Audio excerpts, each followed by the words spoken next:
The test is in 4 parts: Part 1, Part 2, Part 3, and Part 4. Now look at Part 1. Part 1. You are going to hear a conversation about renting an apartment. First, you have some time to look at questions 1 to 6.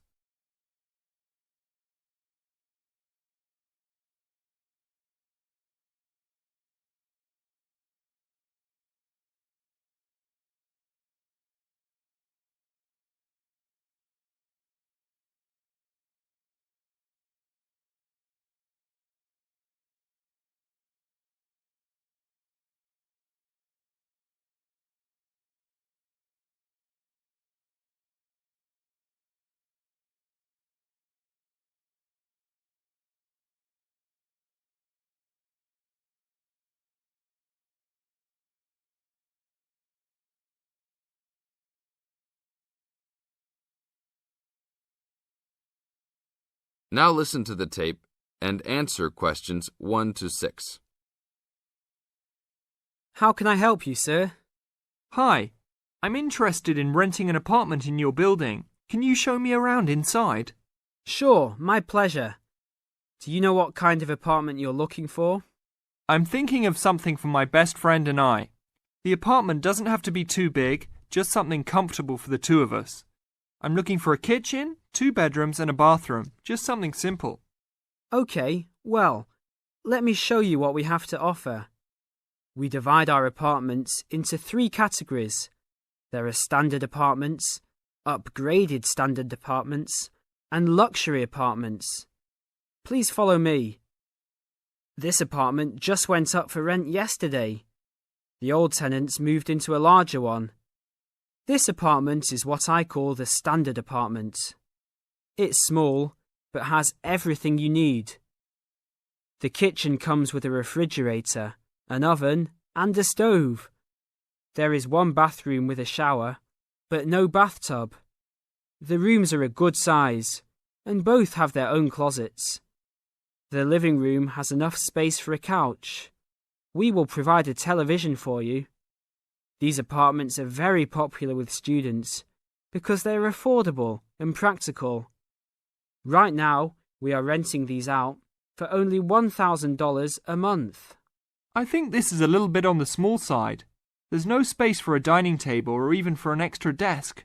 We will both need room to study. If there are guests over, we hope to be able to have a dining table big enough for at least 4 people. Do you have anything slightly larger? Maybe just an apartment with a bigger living room? Well, let's take a look.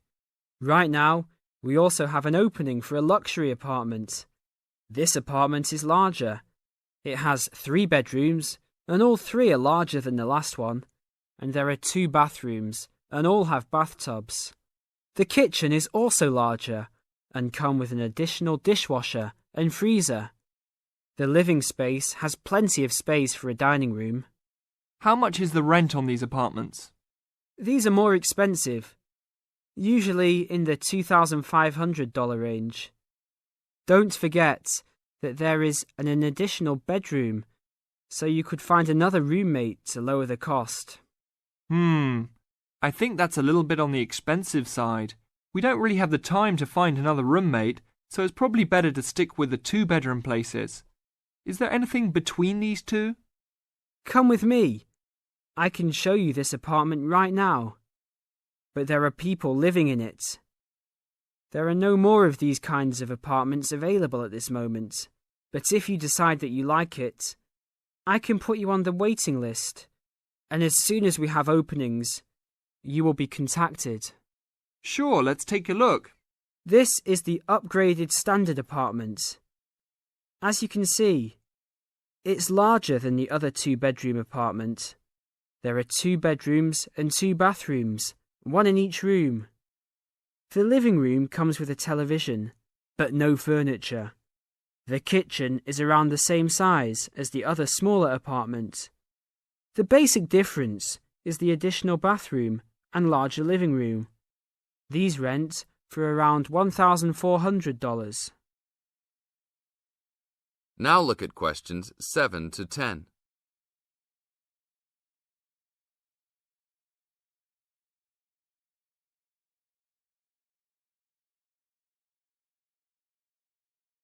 Now listen to the tape and answer questions 7 to 10.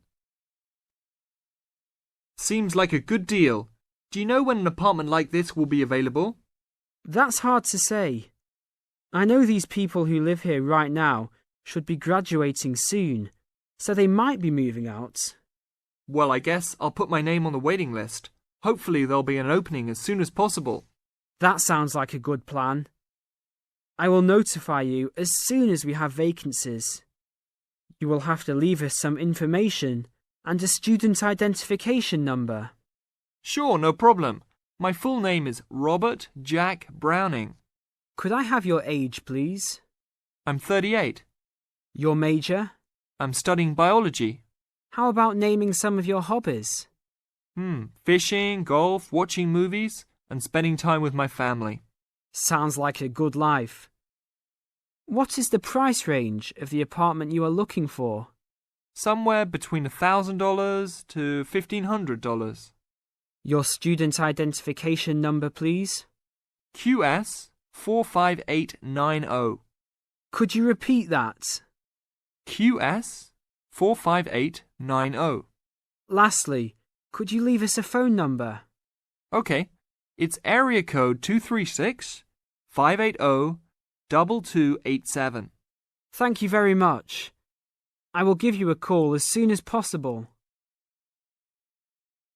That is the end of part 1. You now have half a minute to check your answers.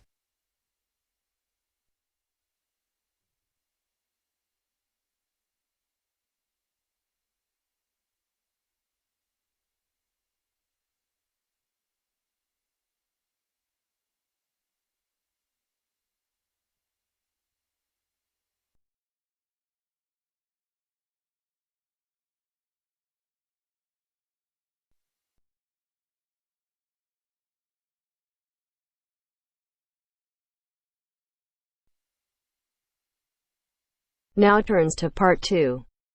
Part 2. You're going to listen to a talk about the food we eat. First, you have some time to look at questions 11 to 15.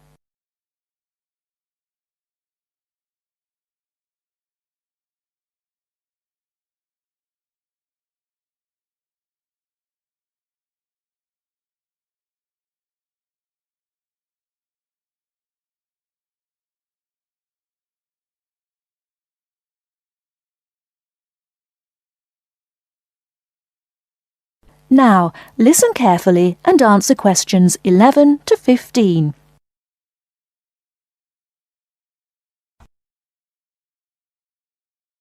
Welcome to the Food We Eat, sponsored by Safeway.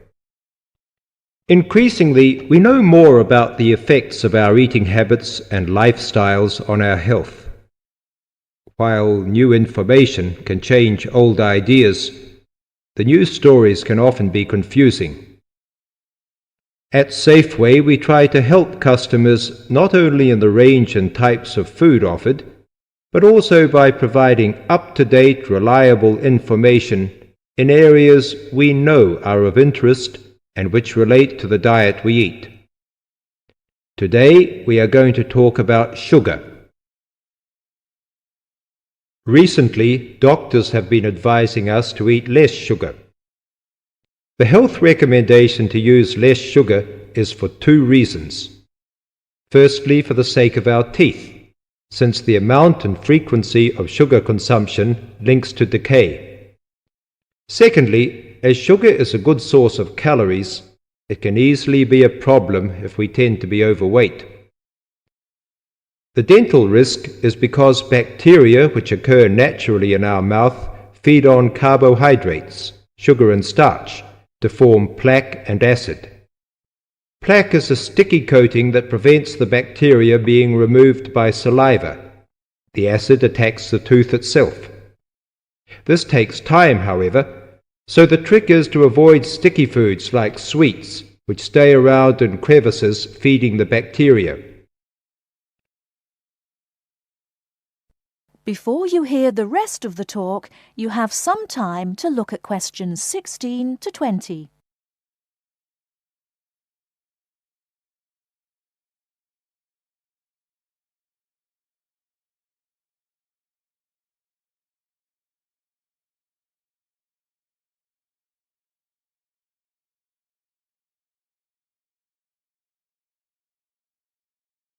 Now listen and answer questions 16 to 20. Regular brushing, preferably with a fluoride toothpaste, helps remove particles and resist acid. The worst thing you can do is nibble sweet things between meals. It puts your teeth under constant attack. A sweet tooth develops gradually, and you might be surprised at how you can steadily unlearn the taste, taking in fewer calories and saving your teeth. Here's some ways. A. Gradually cut down the sugar in tea and coffee till you can stop altogether or switch to sweeteners. B. Choose snacks with a lower sugar content. Fresh fruit, raw vegetables, crackers, milk or low-fat natural yogurt. Remember, some fruits like raisins have lots of sugar. C. Look for reduced sugar alternatives. There are more and more around, from diet drinks to yogurts, even jams and sauces. D. Try gradually to cut back on the sugar you use in cooking, especially in baking. That is the end of part 2. You now have half a minute to check your answers.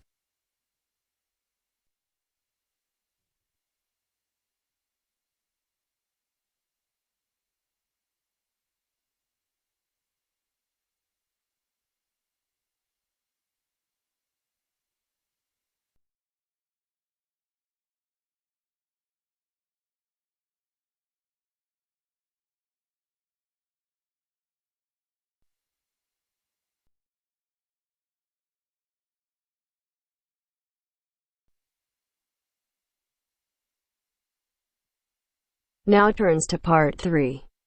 Part 3. You will hear part of a radio program about do-it-yourself house painting. First, you have some time to look at questions 21 to 24.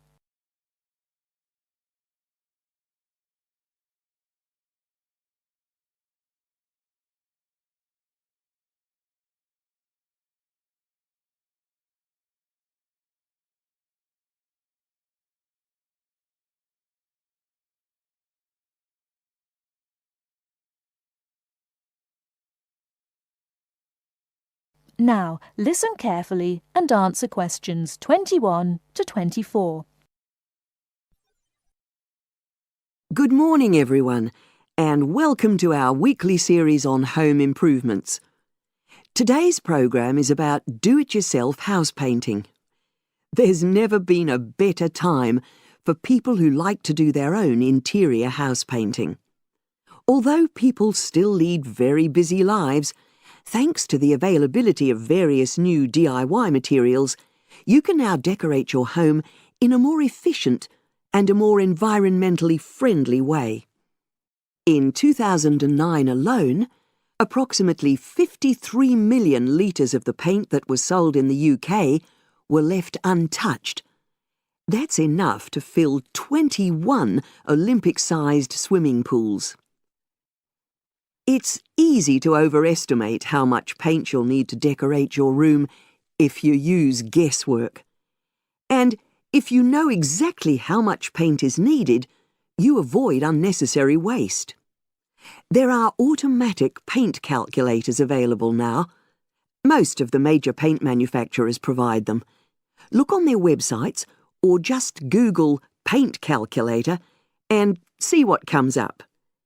Then simply measure the circumference and height of the room in metres, enter this into the calculator along with the type of surface you're painting, and it will tell you how many litres of paint you'll need.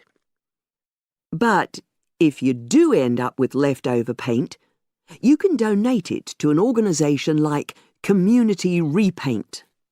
They will take the paint from you and redistribute it to local charities and voluntary organisations, so it goes to a good home. You can find more information about Community Repaint on communityrepaint, all one word, .org.uk.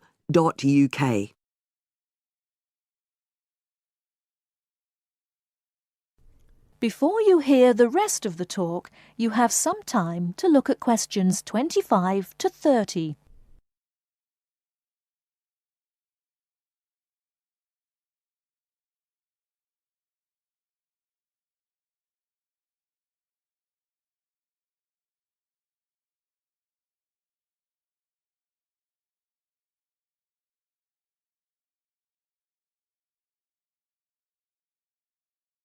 Now listen and answer questions 25 to 30.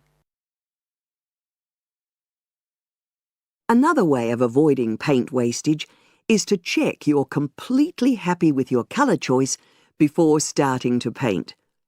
For example, you can get a small sample of the colour you're thinking of using, then paint a board and move it around the room, so you can see how it looks against your furnishings and in different lights. Also, it's always better to buy high-quality paints because you get what you pay for. If you buy cheap paint, you might need to apply 2 or 3 coats to achieve the same coverage that you'd get from 1 coat of a good quality paint. You could also spend a week on a job that could have been done in a day or 2. And consider the environment. Most paint manufacturers now sell water-based paints that don't contain harmful chemicals or give off harmful odours, so get one of these. You can also buy paint that's packaged in recyclable containers. There's a lot more choice than there used to be. You can only do a good job which will last if you prepare the surfaces thoroughly before painting. In fact, in many ways, if you want to do a professional-looking job, this is more important than the painting itself. If there are any cracks or patches of loose plaster, painting over them won't solve the problem. Take the plaster out and fill the holes, allowing enough time for the new plaster to dry. And you won't get a smooth finish if the walls are dusty or greasy. So washing with water isn't enough. Use a solution of decorator's soap and rinse well with warm water afterwards. When you're ready to paint, we suggest you use a medium pile roller for walls and ceilings. A lot of people tend to use short pile rollers, but these give a patchy finish, and that wastes paint and time. Similarly, long pile rollers can create a thick textured effect, which looks messy. The same goes for brushes. The stronger the bristles, the easier they are to wash and reuse. And as you've chosen a water-based paint, clean your brushes with cold water, because it's more energy efficient that way. As you're decorating, keep transferring small amounts of paint into a tray and keep topping it up when you need to. This reduces the chance of it being contaminated by dust and pieces of dirt. And finally, water-based paint doesn't have a lingering smell, so that's not an issue anymore. But it's airflow rather than heat that helps the paint dry quicker. So, to help finish the job in the quickest time, leave your doors and windows open. The faster the paint is dry and the job finished, the quicker you can start enjoying your room. In tomorrow's programme, I'll be giving some advice on... That is the end of section 2. That is the end of part 3. You now have half a minute to check your answers.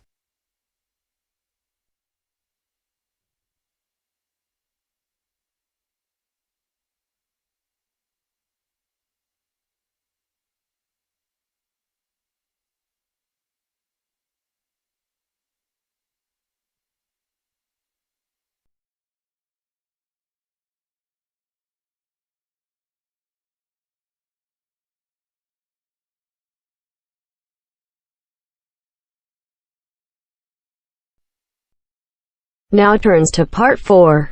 Part 4. You'll hear an introduction about the tutorial courses of the physics school.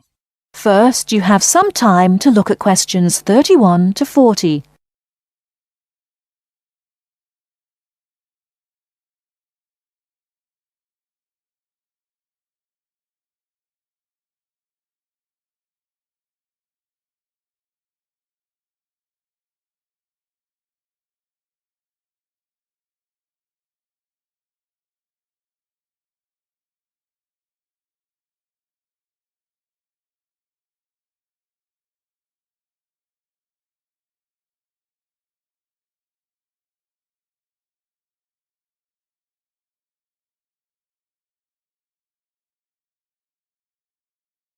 Now listen carefully and answer questions 31 to 40. Welcome to Orientation Week. This is the Physics School session, and we'll welcome Professor Smith, the head of the school, to introduce you to the tutorial system. Welcome, Professor Smith. Thank you. You may have noticed life at university is totally different from that of school. For you, tutorials are an important part of the teaching program. Tutors are the primary contact between undergraduate students and the school. A tutor is the student's personal tutor as well as their academic tutor. Tutorials for physics undergraduates consist of 6 students who meet each week with their tutor for at least 50 minutes. For radiographer students, tutorials will normally consist of a group of about 10 students who will meet fortnightly with their tutor for a period of at least 50 minutes. In the first semester, the tutorials are during weeks 1 to 11. For semester 2, they are during weeks 14 to 24. Everybody involved is expected to be present and on time, and the tutor will also be available in week 12 and 25 to discuss problems that arise during revision, but attendance by students is optional. Now I'm going to introduce to you the stages and activities of the tutorials. The induction period is from week 1 to 3. I know that a significant minority of you experience culture shock during your first few months at university, and the important function of this stage is to identify students who are having difficulty integrating into the academic program. In particular, tutors should check your attendance of lectures, tutorials, laboratory sessions, and this sort of things. Tutors also help you tackle work in a systematic and effective manner. Stage 2 begins from the 4th week.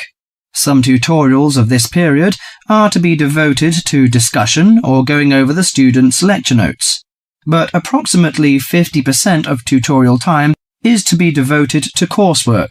You should finish the weekly homework assignments of 2 hours duration with at least 50% involving written work. At least 8 homework assignments during the year should involve answering problems set on coursework. The written work collected by the tutor should be marked within a week of handing in, and generally the assignments should be graded. The 3rd stage starts from week 8 till the 10th. During this period, math and 4 core physics programs are included. The majority of tutorial time should be devoted to work which supports the lecture programs and laboratory work.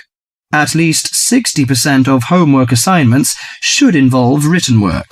The assignment may involve writing an account of or notes on a specified range of topics. The written work should also be marked and graded.